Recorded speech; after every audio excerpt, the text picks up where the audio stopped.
Olaswadi, and I'm excited to welcome you to this magical moment of inspiration.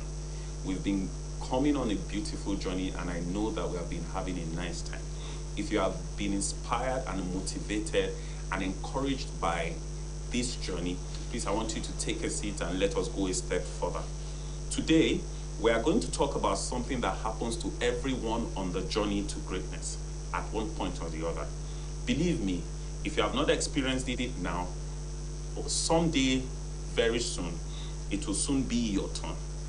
The importance of this experience is that what you do with it largely determines the success or otherwise failure of your journey.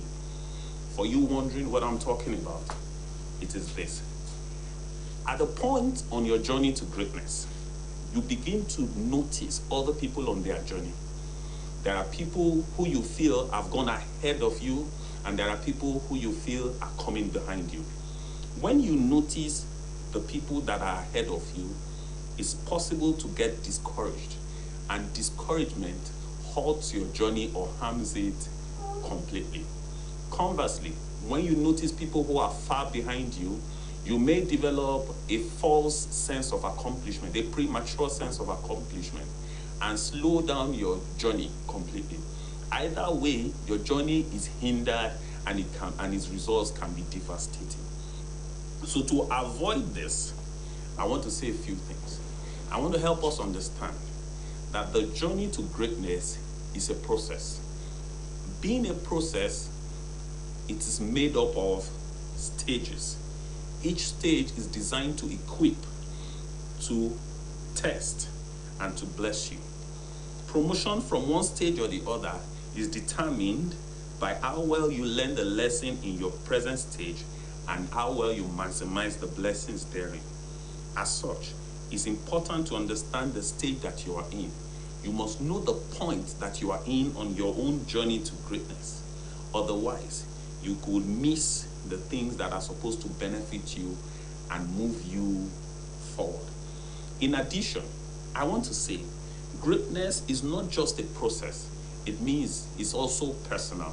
Greatness is a process that is personal. That means my journey to greatness is different from your journey to greatness. What does that tell me? It tells me that there are no two people on the same journey to greatness. How everyone is faring on their journey is solely their own business. It's a function of their own effort and dedication to the journey and their own business completely. As a result, it should not be allowed to affect your own journey. I mean, somebody else is on his journey to greatness and is doing his own things. Why should you let it stop your own journey? When you look at his journey and you feel like, and you begin to compare his journey to yours, you will enjoy your own journey. And meanwhile, these journeys are completely incomparable because they are heading to very different destinations. Let me say this quickly. For as long as you are receiving the equipment necessary and maximizing the blessings inherent in your present stage on the journey, you are as successful as anyone on their own journey, regardless of whatever stage that they are or their performance on that journey. Therefore, it is unwise to let discouragement rob you of your own reward because you are focused on another person's journey. It's important to look at these things and decide to focus on your own journey. It's extremely important. In conclusion, the best thing to do is focus on your journey. Maintain your pace and increase it where possible. Only then are you assured that your greatness will happen unhindered. I hope these few minutes have brought you the needed inspiration, the needed encouragement to pursue your journey to greatness. Till I come your way next time, I want to say a big thank you to our producers, and I want to say to you that your greatness is assured. Bye for now.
Cassava is a vegetable that is a staple ingredient of many diets worldwide. It is a good source of nutrients, but people should avoid eating it raw. Raw cassava contains cyanide, which is toxic to ingest, so it is vital to prepare it properly. Also, there are two types of cassava, sweet and bitter.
Well, good morning, viewers at home, and welcome to Monday morning edition of AM Cafe on OSBC Television, Ile Awiye Okebale Oshogbo. My name is Adeyemi Abodere.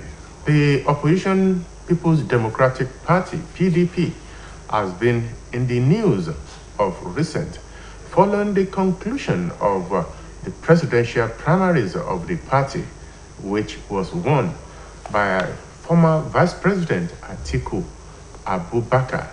The first runners-up, Governor of Rivers State, Nyesom Wike, has been at loggerheads with the winner of the primaries and the national chairman of the People's Democratic Party, Iyorchia Ayu, following the conclusion of the party to pick Governor of Delta State, Ifeanyi Okowa, as running mate to Atiku Abubakar. To Nyesom Wike, the conclusion that Okowa should be the running mate to Atiku was a disservice to his investment in the People's Democratic Party, PDP. And move has been on to reconcile both Atiku and Nyesom Wike to no avail up till the time we are on the program. This will be our focus on the program AM Cafe this morning. I have someone with me who is vast, who is knowledgeable enough about the going-ons in the People's Democratic Party and political development in Nigeria in general. My guest is a prophet and a lover of development in Osun State and Nigeria. Let me welcome Mr. Akin Adeyi on board AM Cafe this beautiful Monday morning, the 29th day of August 2022, the last day in the month of August. Mr. Akin Adeyi, you are welcome on board AM Cafe live from OSBC Television Studio. Thank you very much. It's been a while. Yeah. And how they go, they go. Let's start from that. Yeah, go must be going at all times. Go will never stop going. So far, there's still this planet called Earth. Things must go on and on. It depends on the way it's going, whether it is in our favor or sometimes the other way. So go they go. Yes, I like that. Go they go. Go we continue to go. And we pray that it will be on our side, to be positive for us. Yeah, that's a prayer. PDP has been emerged in crisis following the outcome of the presidential primaries of the party, won by Atiku Abubakar. The first runners-up, Nyesom Wike, has not been pleased with the former vice president and the national chairman of the party ever since. I know you have been following, you must have been following the event, even prior to the emergence of Atiku as the presidential candidate of the PDP. Looking at the scenario which led to the emergence of Atiku as the winner of that primary, let's start from that. How do you see it? Thank you very much. Anyway, there's no way we can talk about this without first and foremost talk about where we are coming from, especially when it comes to Wiki and PDP. There's no way you can talk about the PDP in Nigeria today in isolation of Wiki's name. He has been a phenomenon. He has been a grand pillar of support to the party. In fact, the mainframe, he cannot even be referred to as a major stakeholder in that party. It could be safe to say he's a critical stakeholder. He has invested so much into the party. At the time the party was down, he picked the party from the crumbles. And at the time, some of them, like the Atikus and all the likes, were going in and out of the PDP. Were junketing. Wike stood with the party. At no time that we found him wanting when it comes to supporting or rebuilding the party and installing what he considered to be the best for the party, although his best has not always been proven to be the best. That is, especially in the area of chairmanship, national chairmanship of the party. He brought secondaries. He later sent him away. He brought out, what's the name now? Ayu. And he's at the verge of sending him away now and asking that he be replaced, and he will be the one to pick whoever is going to replace him. I've been to many conventions in the past, and I saw how Wike invested his money to make the convention be and come to pass. So it is not out of place for such a character now to say, oh, I want to be the president, presidential candidate of this party.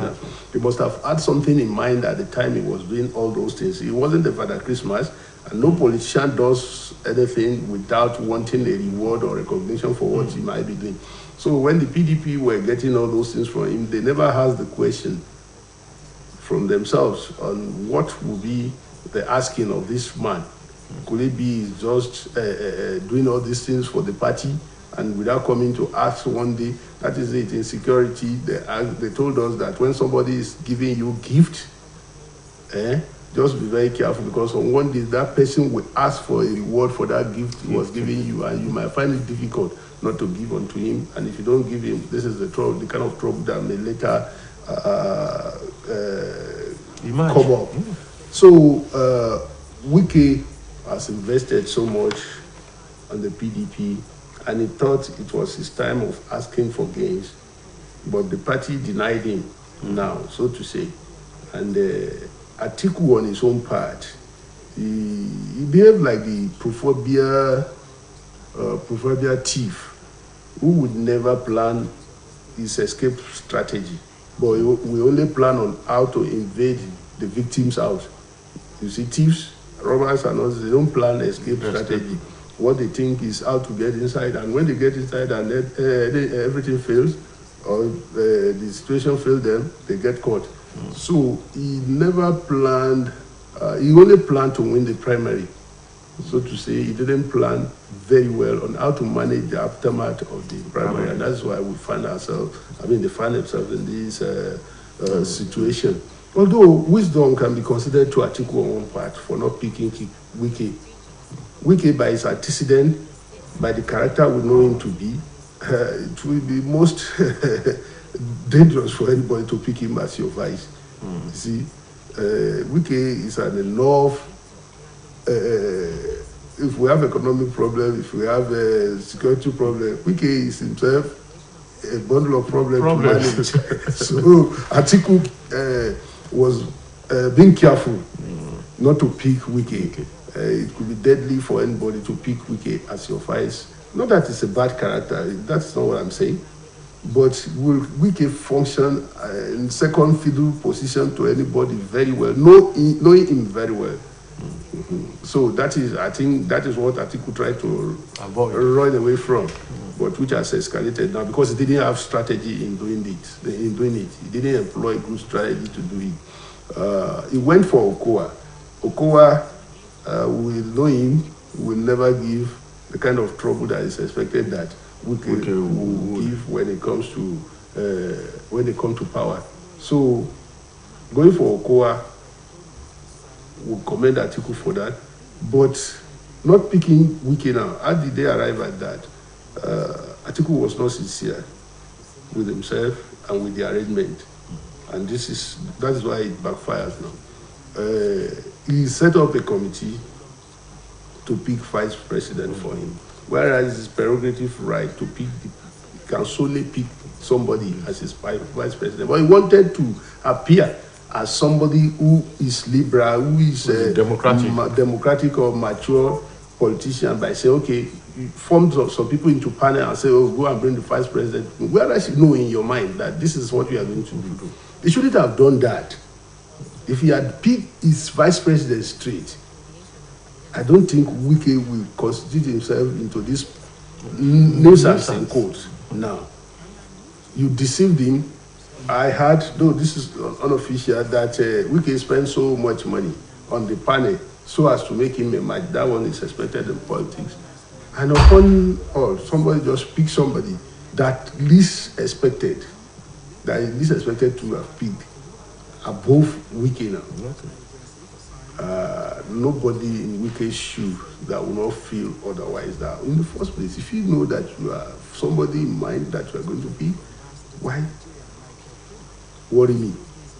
I mean, why make me to go through this route again? After going through the primary, I didn't click it. I went into my this, and then you said there's vacancy for vice presidential, this, and then you made me to go through that route, and then you pick another person. And I want to safely say that Atiku caused this problem for himself. Wike is not a main character in the arrangement of PDP. Atiku should have known that this thing will shake his arrangement to the foundation. And if Kia is not taken in this case, what we had at that time when Oyinlola was national secretary might repeat itself. When it wasn't even Oyinlola that left the PDP that time. He was the last to leave. 5 governors left because of Oyinlola. And look at it now. Arrays of governors that are following Wike in this case. Those are the ones that have come out to the open to identify with Wike. What about those ones that have not really come out to say, okay, they are watching from the angle and are ready to do the biddings of Wike anytime? And you see, I used to say it in my sometimes when I engage some people on social media that when the governor is leaving the party or somebody is leaving the party, they say, it's inconsequential. Let him go. It has no meaning. Who is he? They don't know that to every politician in a party, there are some other people that are attached to him. And politics is a game of number. It's a game of number. The least person in the party arrangement will go with at least 30 people, and he may not be able to bring one vote or attract one vote to the party, but he can take away as many as possible votes from that party. Now we are talking of governors now, ganging up, going to England, going to everywhere, saying they are shopping for who will become president of the country. They have their own presidential candidates in their party, and they say they're looking for. So, the same person is sitting with them. So it's just like when the former governor of the state he traveled to Elijah. It was in a church arrangement. I was there. There was a maybe birthday or something program. The immediate past governor of the state, and Obaro Molana was there in the church, and the cabinet prayed that one day God will give the Jesha people their son that will be governor. It was so. I mean, one Jesha son is sitting there, and you are praying that God will make an Jesha son a governor. So it's like that when they say they are traveling abroad to go and discuss, to go and strategize on how they will give Nigeria a very good president. So Atiku did not manage this very well. And it has not always worked that those who contested against you later become your vice or hold any strategic position, except and where God reigneth. A co-consultants will always see you as just being fortunate. So you really find the one that will concede to divine arrangement that, oh, this is how the Lord wanted it, I cannot be subservient to this person. He still sees himself as a potential person for that position. And we always bring some trouble. So, and then we have seen the kind of vice president that Atiku was, courtesy of his boss there, Obasanjo, who told him that I will make you the most powerful vice president in the whole world. That was when they were doing their kind of memorandum of understanding. But somebody kept his own part. Did the other person keep his own part? Obasanjo kept his part of the memorandum of understanding. Atiku was a very powerful vice president. Obasanjo considered a lot to him. Perhaps that was why Obasanjo is still bitter and disappointed till today. He wrote so many dirty things about Atiku in his book. I don't know the amount of corrections that Obasanjo can do to that within the short period of time that he still have left on this surface of the earth that will correct it. Anything that is written, books, is permanent. Fear those who write books and fear books.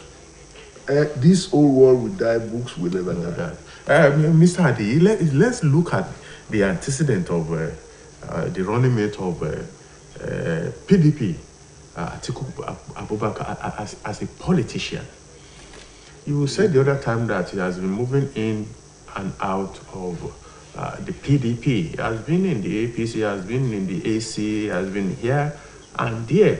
And to many people, Atiku Abubakar is an unstable politician.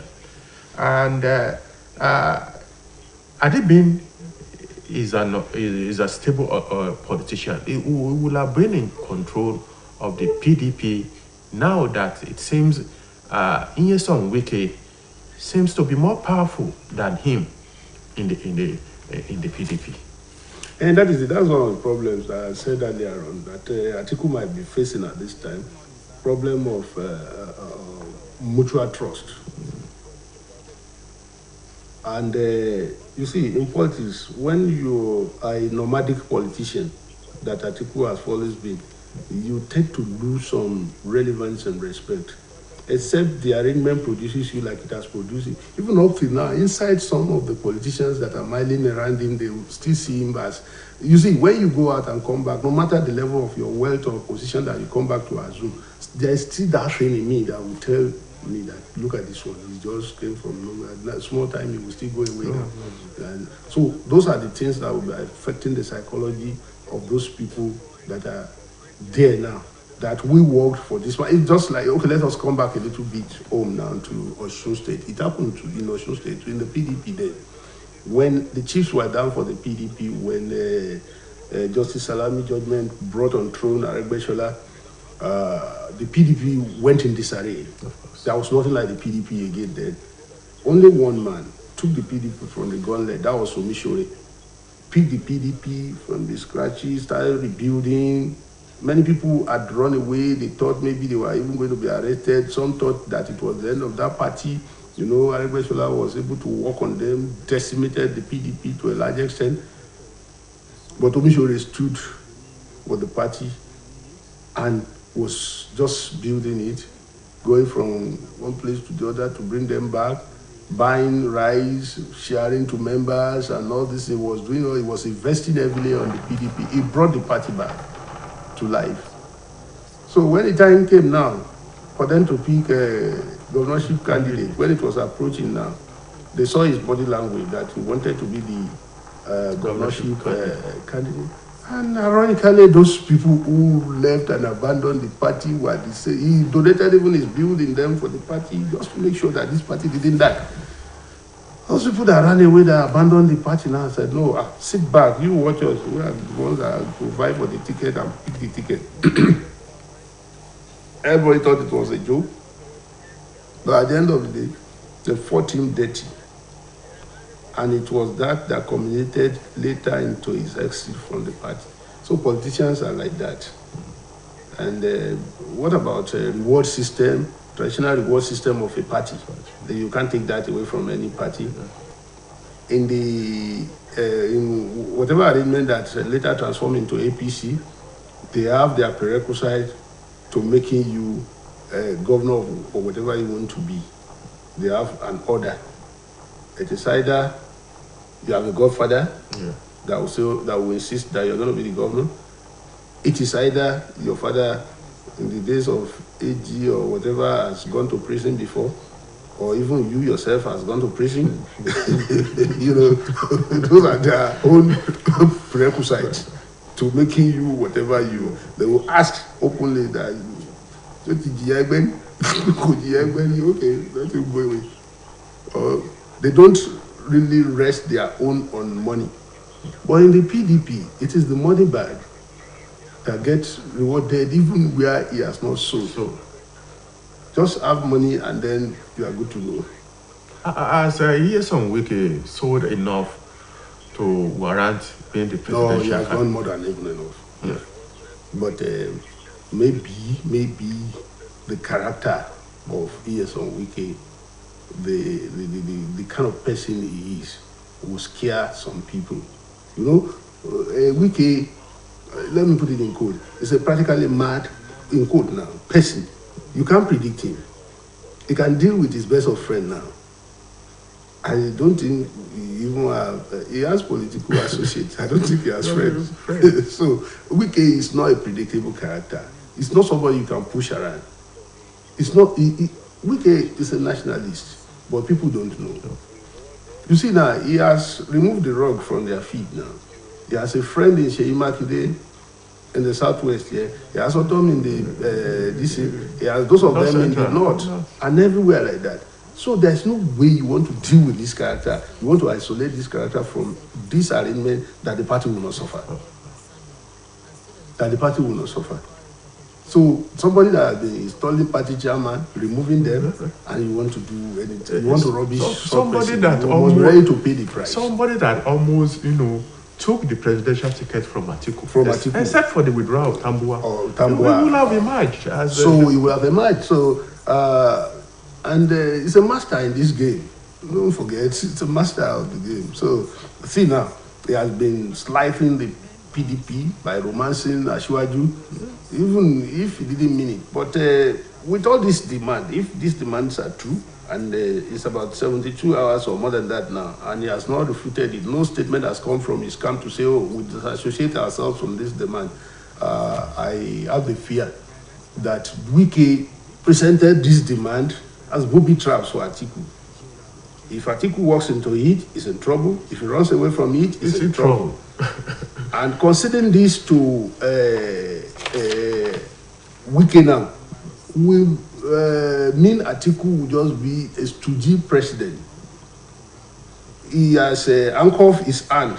We're coming to those demands. But looking at the possibility of reconciliation working at this point in time, how possible is it?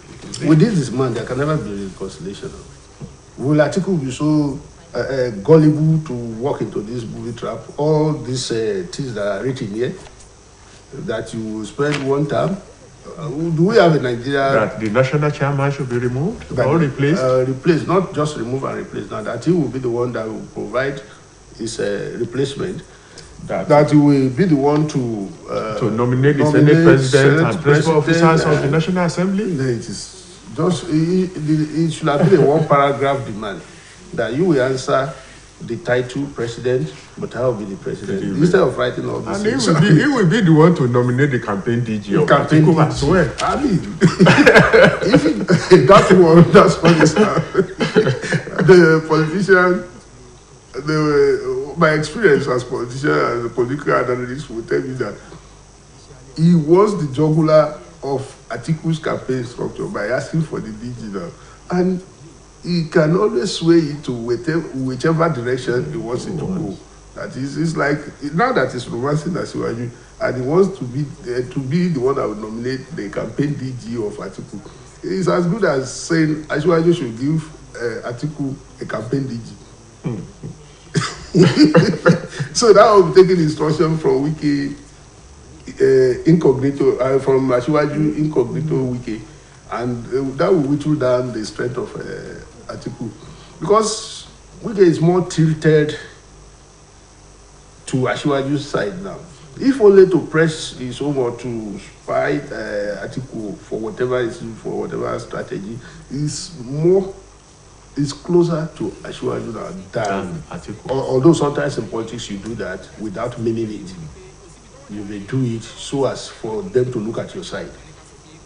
That, okay, if you say you don't want me, I will force you to look at my side. When I romance your enemy, then you'll be forced, and this is what he has achieved now. The little romance he had with Asiwaju is the headache of Atiku now. That's why they are running after him. But sometimes, if you think you want to do that in politics, that if I romance his enemy, they will look at my side. It might be too late for you to go back to your old camp because of the commitment you have made in this new romance. You might have been trapped there. What he might be lacking in the PDP might have been offered to him then. In the other party. So, even if there is reconciliation, how well will the same Wike stand to fight the camp of APC that he has dipped his hands very well into? Mr. It seems the whole scenario is, becoming more interesting every day. Wike has given the Atiku camp 2 weeks within which to resolve his demand. The question many watchers of political development in Nigeria, most especially in the PDP, will want to ask is, what is the strength of Nyesom Wike to have gotten the confidence, to be determining the fate of PDP and its presidential candidate? Let me just give you a little explanation of his strength, and that will make me go back to what I've said before. His strength lies in his open and secret associates that are powerful in the party. By his grab of Seyi Makinde, he had the Southwest.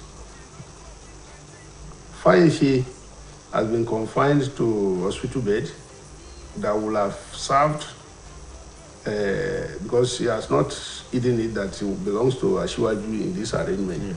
So Fayese has been confined to the hospital now. He is not in this game again. By that, Seyi Makinde will be the one that Atiku will rely on strongly, and his other elites here. Is the only PDP governor in the Southwest. He's the only PDP governor, and Wike has him now. Let us look at the Southeast, South governors. Some of them have gone to APC, and then let us look at one factor now, which is this OB that has come into the race. Every vote,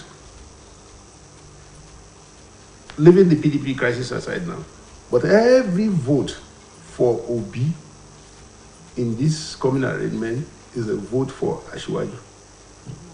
Because where OB hails from is a PDP strong vote. And the same people now have divorced the PDP, shouting OB all over the place.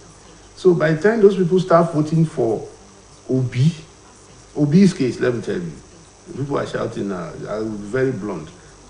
You know me for that. People are saying that OB is a president Nigeria will never have. We just went through a similar experience in Osun State. When the shout everywhere then was Aki Ogubi. What happened at the end of the day?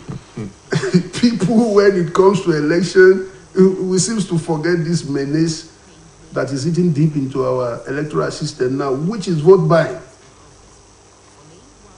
When you went to some communities, they asked for borehole, he sank it for them. They asked for money, they asked for vehicle, they asked, we did all that was the result of the election. At the end of the day, so they look elsewhere. People seem to, the only language they seem to understand in this Nigerian society at this moment is APC, PDP. And where will Obi get that financial resources to power his campaign against the likes of Tinubu, against the caterpillar like Atiku? Where will he get the resources? They're just making noise. At the end of the day, you will see, he will come far distant, fourth or third, considering the factor of money. And the antecedent of our people, the inconsistencies in them. So that's why I never join anybody to shout to be or anything. You'll just be wasting time, and that will go against my experience. I'll be doing a disservice to my experience if I do that. So, like it is now, Atiku, like Fela said, it's a double wala for everybody. The party is not at peace. Wike working against him, and then Obi. So he has those three problems now. And now to resolve the problem now, even if he had Wike back in his fold, is it the same Wike that is having back? You married a woman, the woman divorced you, went to marry another husband, came back to your house, and you think you are the only husband. It wasn't that he divorced the other man. You forced her back. And you still say you are the only man in the life of that woman. Or maybe when he even went to that other man, when she went to the other man, she had a child there. His interest, his mind will always be there because of the child. Because of the child that is there. So, coming to analyze it now, if in this race, if there was anybody that is having so much serious trouble, it is Atiku. Well, there are some politicians within the fold of the PDP and those who are familiar, close to Atiku, might, let me use that word, might be advising that, if possible, Atiku should do away with USM Wike. Would that be in the interest of Atiku? I have seen situations like that before, when the party will sit down and say, it's inconsequential, let him go. And the party will pay the supreme price for it. Even just one person, one individual that may be sweeping the party secretariat, you don't just let go of such person like that. Not talk of somebody like Wike. I said it before. It was this daring thing that happened that time in the case of Oyinlola. It wasn't Oyinlola that left the PDP. It was some governors, 5 of them that were annoyed because of what happened to Oyinlola that led the PDP. So Oyinlola was forced to leave because he couldn't do it the way of Ajayi Tantore Eja, Tony Kikan, left. If 5 governors left because of me, what will I be doing? If they identify with me, empathize with me, and left because of me, I must leave because of them now. So he left with those governors there, and we knew the result. That was how the PDP crashed and lost power. That was the genesis of how the PDP lost power then. So not talk of Wike now. That is busy enlisting fellow governors in the party, and with the financial muscle, with his records and everything. So, and with his level of understanding of the PDP inside out, it will be a terrible decision to allow him to go. And keeping him at the same time is another, that's why it's a double wahala for the dead body. On a final note, Mr. Akinyade, if you are in a position to advise the People's Democratic Party and the presidential candidate of the party at this crucial moment, at this material moment, what would be your advice to get the party back, on the line? No, going by records, PDP is always good. The best of the PDP has always been coming out when they have crisis. The PDP as a party is like an Irishman who is at peace at the time he may be fighting. It is only when an Irishman is fighting that he's at peace. The same for the PDP. PDP have a way of smarting out of their crisis. Otherwise, let us look at the case of Osun. You don't undermine the PDP. It is when they have crisis, in fact, and there is a challenge that they will quickly come up, fight the challenge, then resume their fight thereafter. So PDP and crisis, they are like this Siamese twins. So, like in this case, although it's dangerous, few months to presidential election, and don't rule out the input of the ruling party in whatever crisis they might be having now. The ruling party could be more strategic than the PDP. Sometimes when they have somebody they will pick, see now they have picked Wike now, and they will continue to be managing him, dishing instructions to him on what next to do to scatter the PDP more and more. But as at this time, we still have like how many months to election now? Election is in February. In February. So I think the PDP can still get it right when they sit down. But the whole thing likely depends on Atiku and Wike. They are indebted to themselves in private discussion. Other than this jamboree in London, in France and all these things, Atiku can make Wike function in other capacity than vice presidential position. Take, for example, a Wike defense minister. Take, for example, a Wike national security advisor. This is somebody that is bitter about our insecurity problem. Okay. Like his Oga did to him then, like Obasanjo did to Atiku then. I told him I was going to make you the most powerful president, a vice president in the whole world. He can as well do that to Wike. That it is not when you are my vice president. What is vice president? What is deputy governor even? The understanding of people, the general understanding or the official understanding is that you are a spare tire.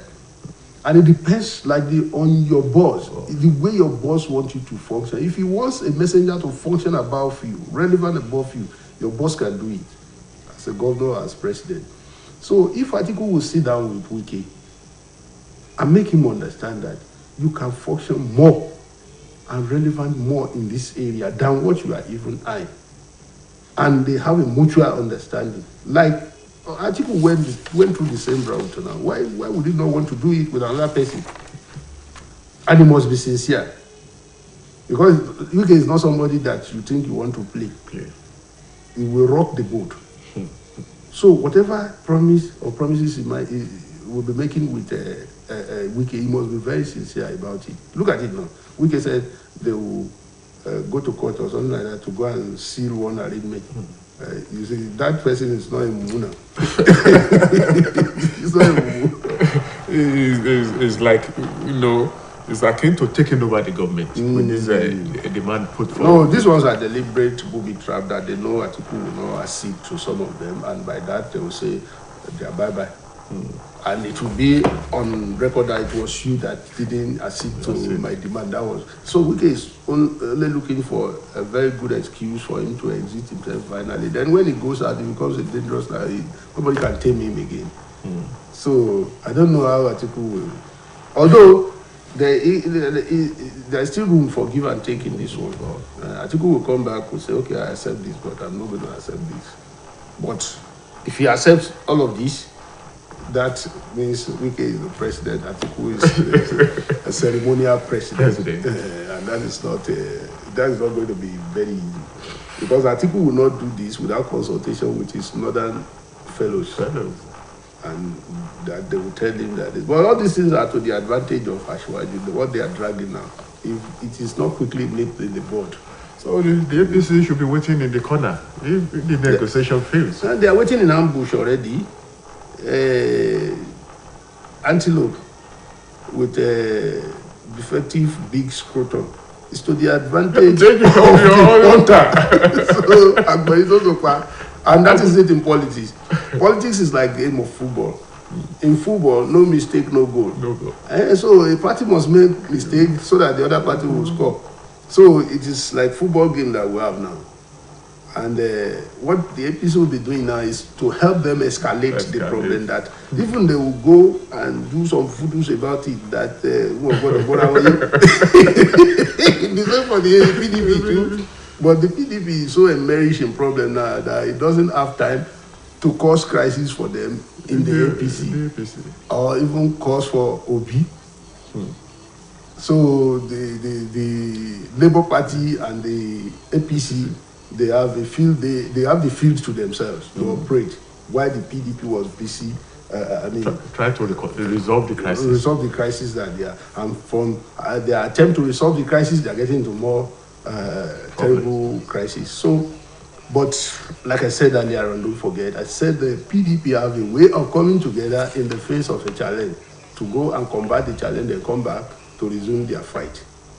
So, but you might be getting it right all the time before, but there will be a particular case that until we go to market, and we never come back.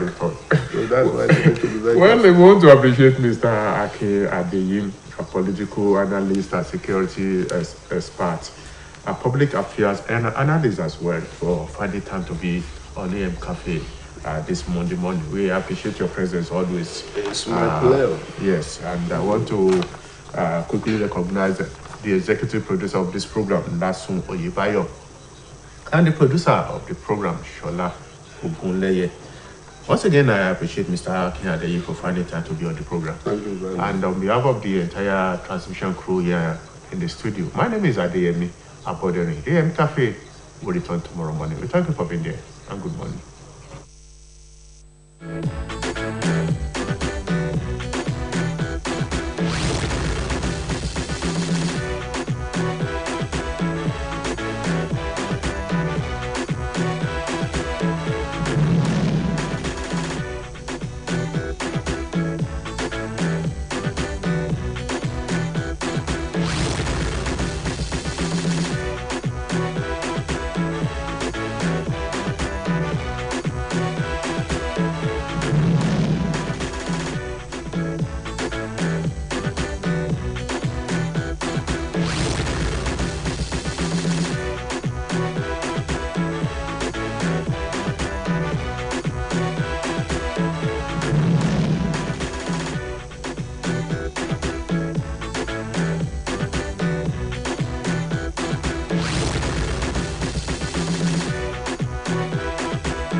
Another beautiful morning to you, sport fans, and welcome to Sports on OSBC TV. There we go, Kebale, you're in Showbo. Omotayo Adewale is my name. Welcoming you to this week's edition. Yes, hello, Lord. That's been going on in the ever busy world of sport. I will begin from the home front as usual this morning, as we understand that the Chan Eagles got defeated in Ghana, Cape Coast Stadium. Yesterday, 2-0 in that encounter. Of course, it was a promising first half for the home-based Eagles, but well, second half really didn't offer much as they considered the penalty in the second half of that encounter. And of course,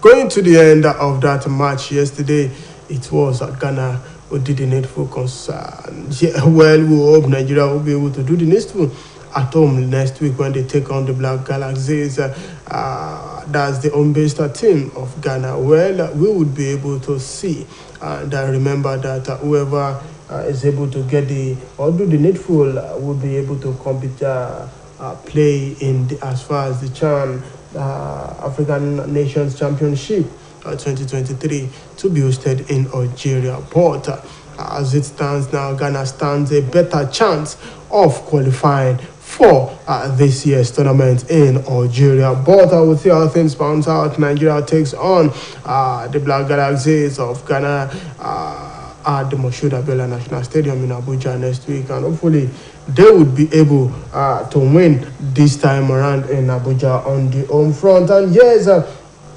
still talking about our home front, we understand that Onyedika, that's talking about another Nigerian midfielder, another young star. Yes, he's been signed by talking about Club Brugge. That's Club Brugge, a club that's in Belgium Jupiter club. And yes, he's been signed by that particular club. And of course, would hope he'll be able to replicate his current form with the present signing. But we'll go on a short break now, and when we come back, we would keep you updated as far as transfer stories is concerned. Yes, transfer stories.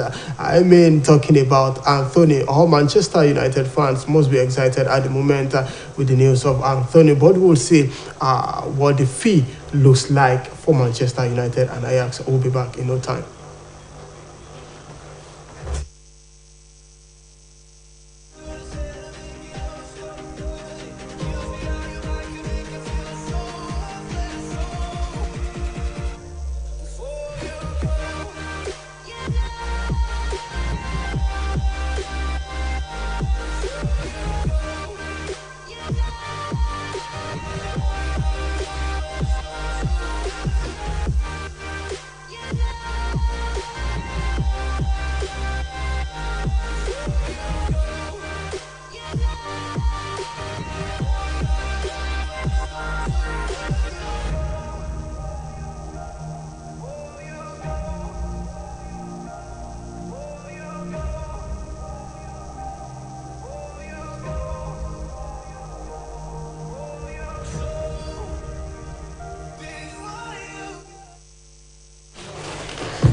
And welcome back.